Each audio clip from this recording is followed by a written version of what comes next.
Hello there, Galactica Transticker here with another tutorial video. In this video I'm going to show you how to quickly make a drum fill. As you can see, I've already created a drum pattern using the step speed sequencer. So what you do, you can loop this like that. And if you click on it and then you press Ctrl and L, that'll split it up. And then if you pressed Shift and D, that will deselect them.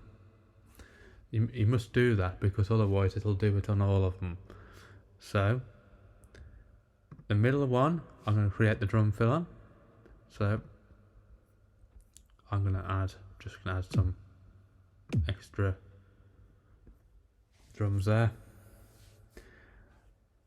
Okay, so I'm going to out of that. I'm going to cut this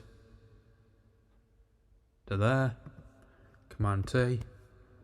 Remove that. Move that by it, and here we go. And that is your drum fill.